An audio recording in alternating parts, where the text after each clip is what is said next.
तो बच्चों, आज हम सीबीएसई जो 10th क्लास के बच्चे हैं उनके लिए एक सीरीज लेकर आ रहे हैं जिसमें एनसीईआरटी के सभी क्वेश्चंस सभी चैप्टर्स के आपको कराए जाएंगे। लेकिन उसके लिए आपको मेरे चैनल को सब्सक्राइब करना है। ज़्यादा बातें ना करते हुए हम स्टार्ट करते हैं। और मैथ्स का ये चैप्टर नंबर 14 है जिसे स्टैट्स, कुछ स्टैटिक्स कहते हैं और कुछ स्टैटिस्टिक्स बोलते हैं और हिंदी में बोलते हैं बेटा इसको सांख्यिकी। ठीक है, तो आज हम जो स्टार्ट करने जा रहे हैं वो है बेटा chapter number 14.1 NCERT 14.1 chapter number 14 और 14.1। ठीक है, सबसे पहले हम देखते हैं बेटा हमें इसके अंदर एक दिया होता है क्लास इंटरवल। तो बेटा स्टार्ट करते समय सबसे पहले मैं आप लोगों को थोड़ा सा सीआई के बारे में बता दूं, क्लास इंटरवल के बारे में बता दूं। सीआई के बारे में आप लोगों ने छोटी क्लासेस में जरूर पढ़ा होगा। सीआई का मीनिंग होता है इसके अंदर एक बेटा लोअर लिमिट होती है और एक अपर लिमिट होती है। ठीक है, अपर लिमिट जो है वो नॉन काउंटेबल होती है, उसको हम काउंट नहीं करते हैं। और इस तरह की सीरीज को हम एक्सक्लूसिव सीरीज कहते हैं। एक्सक्लूसिव इसलिए बोला जाता है क्योंकि इसकी जो अपर सीरीज होती है, अपर वैल्यू जो होती है, अपर लिमिट जो होती है उसे हम काउंट नहीं करते हैं। ठीक है, जैसे अभी चैप्टर आगे चलता जाएगा, जब और सीरीज आएंगी मैं उनके बारे में भी आपको बताऊंगा। और ऐसी सीरीज जो आपके सामने है इसको हम सॉल्व कैसे करते हैं इसे आपने समझना है। सीआई के बारे में बता दूं, एक क्लास है। क्लास का मतलब हुआ कि आप सिर्फ जो वैल्यू ले रहे हो वो 0 और 2 के बीच में हो, और मतलब वो चीज़ कितनी बार आई है, कितनी बार काउंट हुई है, उसे हम बोलते हैं फ्रीक्वेंसी, जो कि यहाँ पर लिखा हुआ है नंबर ऑफ हाउसेस। लेकिन जब हम इनको सॉल्व करते हैं तो सॉल्व करते समय हम उसे फ्रीक्वेंसी लेट करके ही सॉल्व करते हैं। ठीक है, कई स्कूलों में इसको एफआई के नाम से बताया जाता है, एफआई ले लो, या आप डायरेक्ट फ्रीक्वेंसी एफ से डिनोट कर दो, कोई दिक्कत कोई परेशानी नहीं है। लेकिन आप स्कूल के अकॉर्डिंग चलिए जैसे आपके स्कूल में बताया जाता है। अब इसका मीनिंग क्या होता है बेटा कि यहाँ पर प्लांट्स लगाए जा रहे हैं। ठीक है, 0 to 2 प्लांट्स, यानी कि 0 से लेकर या तो किसी ने कुछ लगाया ही नहीं है या मैक्सिमम जो है मतलब 2 प्लांट लिए गए हैं। तो 0 और 2 के बीच में कितने घरों में वो प्लांट लगाए गए हैं? सिर्फ और सिर्फ एक घर में। अब यहाँ पर फिर एक बात क्लियर कर दूं, 0 to 2 का मतलब हुआ कि 2 काउंटेबल नहीं है, 2 जो है वो नेक्स्ट टर्म में काउंटेबल है। ठीक है, अब यहाँ पर हम देखते हैं बेटा कि जैसे हमने देखा 0 यानी कि 1 तक के लगे एक तरह से, और कितने हुआ बेटा, एक घर में वो प्लांट लगाया गया है। अब यहाँ पर बोला जाता है 2 से 4, यानी कि 2 काउंट करोगे, आप 3 काउंट करोगे, लेकिन 4 काउंट नहीं करोगे। वैसे फिलहाल इन चीज़ों का आपसे कोई लेना देना नहीं है, लेकिन आगे आगे जैसे क्वेश्चंस आएंगे उनको समझने के लिए ये चीज़ें आपको स्टार्टिंग में बेस में समझाना बहुत जरूरी है। ठीक है, तो हम देखो बेटा यहाँ से आप समझ गए होंगे, आप 4 से 6 के बीच में मतलब 4 और 5 कितने घरों में एक प्लांट लगाया गया है, यानी कि किन घरों में 4 प्लांट या 5 प्लांट लगाए गए हैं वो घर है आपके कितने, 1। और जिन घरों में 6 प्लांट या 7 प्लांट लगाए गए हैं वो कितने हैं आपके पास, 5 परिवार, 5 फैमिलीज। ठीक है, और हाँ मैं हिंदी में भी आपको क्लियर करूंगा, हिंदी में से सांख्यिकी बोला जाता है बेटा। और अब सबसे पहले हम इसमें निकालते हैं मिड वैल्यू, आप लोगों को क्लियर कर दूं, उसे हम मिड वैल्यू बोलते हैं। मिड वैल्यू को मतलब होता है बेटा L1 plus L2 divided by 2। L1 means हुआ बेटा lower limit plus upper limit और डिवाइडेड बाय 2। क्लियर है, यानी कि सिंपल सी बात है, मिड निकालना होता है, बीच की वैल्यू, एवरेज निकालनी है। क्या करते हैं, ये है आपकी लोअर लिमिट, इसे बोलते हैं लोअर लिमिट और इसे बोलते हैं अपर लिमिट। ठीक है, इन दोनों को हमने ऐड करा तो बेटा 0 में 2 ऐड करा और अपॉन में 2 आया, और अगर आप डिवाइड करोगे तो बेटा आपका आएगा 2 अपॉन में 2, एंड डिवाइड करने पर वैल्यू आपने फाइंड कर ली। तो वैल्यू आई है उसे हम xi बोलते हैं, या ओनली आप x भी कह सकते हैं। ठीक है, ये मिड वैल्यू है जिसे हम डिनोट किससे करते हैं, x से। सबसे पहले हमारा कितना आया बेटा, 1। अब जब आप सीख गए हो तो थोड़ा सा डायरेक्ट करेंगे, 4 में 2 ऐड करेंगे, 4 प्लस 2 यानी कि 6 डिवाइडेड बाय 2, तो आपके पास आ गया 3। इसी तरीके से निकालेंगे बेटा, 4 में 6 ऐड करेंगे 10 आएगा, 10 को 2 से डिवाइड करोगे तो आपका आ जाएगा 5। ठीक है। अब इन्हें ऐड करोगे 14 को 2 से डिवाइड करोगे तो कितना आ जाएगा बेटा 7। वैसे आप देख सकते हो अगर CI सेम आ रहा है मतलब इंटरवल सेम आ रहा है तो आप इसको भी सेम लेवल पर इंक्रीज करते जाओगे। जैसे आपने देखा पहला 1 आया, फिर 3 आया, फिर 5 आया और यहाँ पर भी गैप 2-2 का है, तो आपको आगे करने की जरूरत नहीं है, ठीक है। लेकिन ये कब कंडीशन अलाउ होगी, जिस कंडीशन के अंदर आपका क्लास इंटरवल सेम होगा, ठीक है। तो आप डायरेक्ट लिख सकते हो 7 + 2 9, 9 और 2 11, 11 और 2 13। अब आप चेक भी कर सकते हो, अगर इसको ऐड करते हैं तो 26 आता है, 26 को 2 से डिवाइड करते हो तो आपका 13। अब देखो सबसे बाद इसके बाद हम लोग करते हैं FI XI। अब कई बच्चे तो सोच रहे होंगे सर बताया तो है नहीं, आप क्या कर रहे हैं। तो सबसे पहले तो 14.1 का क्वेश्चन पढ़ना आपका काम था, आपको वो पढ़ना था। अब मैं बता देता हूं बेटा, हम जो मीन फाइंड करने जा रहे हैं उसे बोलते हैं मीन। मीन को इस साइन से डिनोट करते हैं, ठीक है। और मीन का हम जो करने जा रहे हैं बेटा वो है डायरेक्ट मेथड, ठीक है। मीन का डायरेक्ट मेथड आप सॉल्व करने जा रहे हैं। कैसे करते हैं, सिंपल सी बात है, ये साइन होता है बेटा आपका sigma FI XI divided by sigma FI। ये डायरेक्ट फॉर्मूला है सॉल्व करने का, ठीक है। अब हम देखते हैं बेटा, हम इसकी मल्टीप्लाई करते हैं। देखो इनके बीच में कोई साइन नहीं है तो हमेशा मल्टीप्लाई होगा। अगर 2 वेरिएबल्स के बीच में कोई साइन नहीं होता तो प्रोडक्ट होता है, तो फॉर्मूले से ही आप जज कर लेते हो। 1 की 1 से 2 करोगे तो 1 आएगा, 2 3 जा 6 आएगा, 1 5 जा 5 आएगा, 7 5 जा 35 आएगा, 54 आएगा, 22 आएगा एंड इसको ऐड करोगे तो बेटा आपका 39 आएगा। क्लियर है। अब क्या करेंगे, हमें पता है यहाँ सिग्मा का साइन है और सिग्मा का मतलब होता है ऐड करना, तो हम इनको अब ऐड करेंगे। 9 to 11, 11 में ऐड करेंगे हम 4 15, 15 में 5 ऐड करेंगे बेटा 20, 20 में 5 ऐड करेंगे तो 25, 6 ऐड करोगे तो 31 एंड 32, ठीक है। 3 3 6 2 8, 8 5 13, 13 और 3 हो गए आपके 16। ये आ गया आपका टोटल 162 एंड इनका भी टोटल कर लेते हैं हम लोग। 3 2 5 6 11 और 5 16, 1 17 और 3 20, ठीक है। फिलहाल अभी ये फर्स्ट क्वेश्चन है क्योंकि मैं कैलकुलेशन खुद कर रहा हूं, लेकिन आगे धीरे धीरे आप लोगों से करवाया करूंगा, ठीक है। तो आप देखो बेटा, सबसे पहले हमें इसका टोटल सिग्मा FXI कितना आया आपके पास 162 डिवाइडेड बाय 20। अगर हम उसे 20 से डिवाइड करते हैं तो सिंपल बेटा 2 से पहले काट रहे हैं, सबको आता होगा काटना। 2 8 जा 16, 2 1 जा 2 एंड 10 8.1। तो हमने ये जो फाइंड किया बेटा वो था आपका 8.1 आंसर। किसका बेटा, मीन का। और किस मेथड से किया है, डायरेक्ट मेथड से। हिंदी मीडियम वाले गुस्सा ना हो, हिंदी मीडियम वाले इसको बोलते हैं बेटा प्रत्यक्ष विधि, ठीक है। अब देखो कुछ चीजें ऐसी होती हैं, ठीक है, कुछ चीजें ऐसी होती हैं जो हमें एक्सपीरियंस से पता चलती है। अब एक्सपीरियंस हमारा क्या कहता है, जिसका आपने फायदा लेना है कि जो भी आंसर आएगा आप जज कर सकते हो कि वो आंसर सही है या गलत, कुछ उसके आसपास तो आप जा ही सकते हो। तो कैसे जज करते हैं बेटा, आंसर जो आएगा वे हमेशा CI के बीच में ही आएगा। CI के बीच में मतलब minimum value of CI 0 and maximum value of CI 14। फिर दोबारा समझ लो आप लोग, जो भी इसकी मिनिमम वैल्यू होगी, सबसे छोटी वैल्यू होगी CI की और बड़ी वैल्यू होगी, उसके बीच में ही आंसर आएगा। यानी कि आंसर या तो 0 से ज़्यादा होगा या 14 के बराबर या उससे कम, कभी इससे ऊपर आंसर नहीं आ सकता। तो हम ये जज कर लेते हैं कि हाँ 8.1 है तो लगभग हमारा आंसर सही होगा, ठीक है। अब हम क्या करते हैं, नेक्स्ट क्वेश्चन लेते हैं।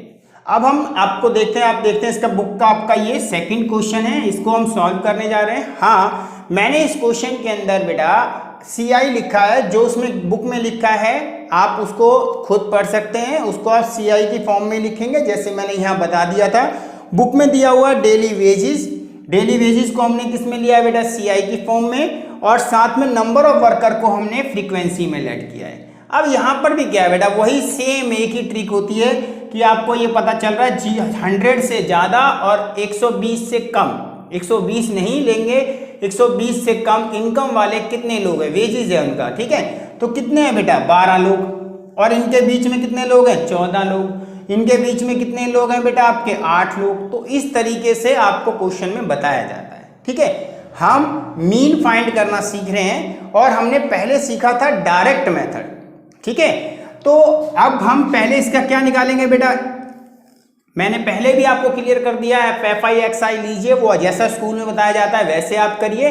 लेकिन फिलहाल आप ये समझिए कि अगर हमें x निकालना है तो मिड वैल्यू होती है, और मिड वैल्यू मैं आपको यहाँ सिखा चुका हूँ मिड वैल्यू कैसे निकालते हैं, कि हम L1 + L2 डिवाइडेड बाय 2 करेंगे।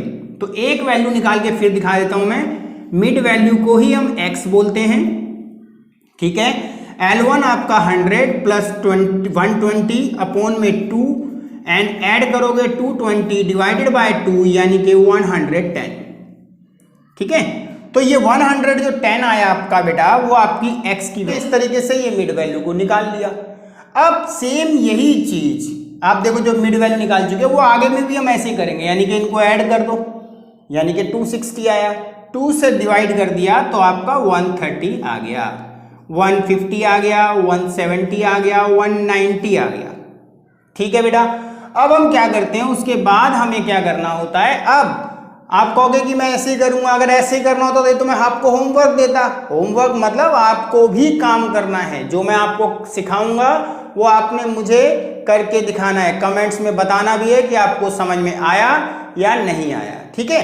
तो सबसे पहले हम लोग अब जो करने जा रहे हैं वो दूसरा मेथड है जिसको एज्यूम मीन कहते हैं, ठीक है। इसे इनडायरेक्ट भी कहते हैं और हिंदी में इसे कल्पित माध्य बोलते हैं, ठीक है, या अप्रत्यक्ष विधि। अब हम क्या करते हैं बेटा, यहां पर सबसे पहले हम ये इसको निकालने के लिए आपको बता दूं, एज्यूम का मतलब होता है मानना, यानी कि हम पहले ही मान लेंगे जी ये हमारा मीन है, एज्यूम कर लिया, और वो हम किसी भी एक पर गोला लगा सकते हैं। गोला मतलब एज्यूम करना, आप किसी भी एक वैल्यू पे, चाहे ऊपर वाली पे चाहे नीचे वाली, किसी पर भी लगा सकते हो, आंसर वही आएगा, ठीक है, जो आना चाहिए।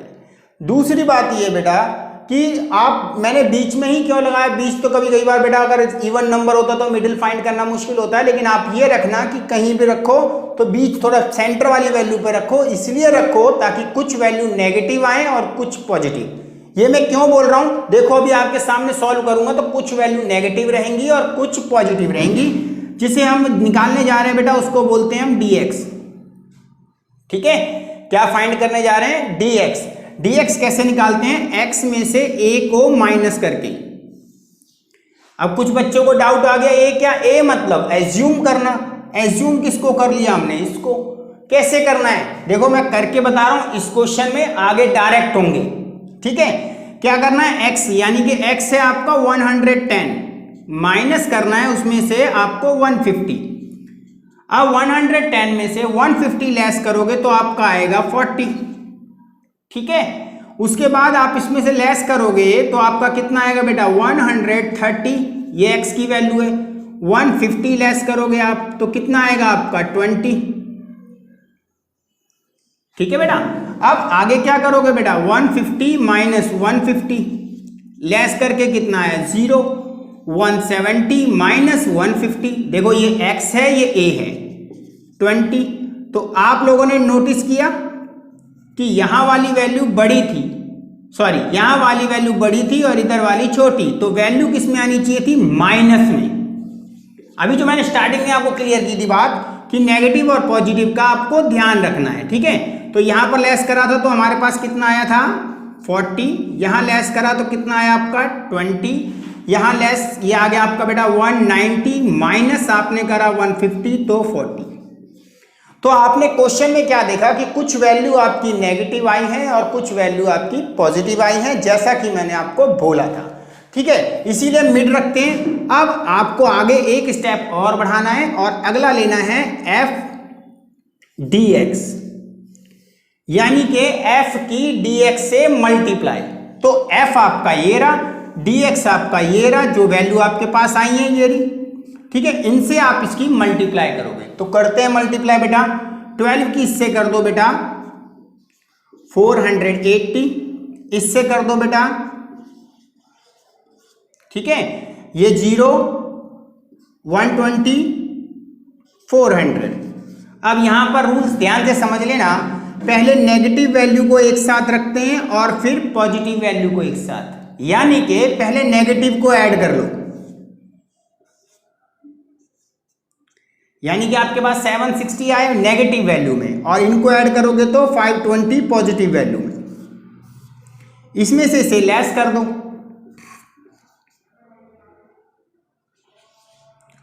बड़ी कौन है बेटा, जो बड़ी वैल्यू होती है उसी का साइन हमेशा आता है। तो साइन किसका आ गया बेटा, आपका माइनस का।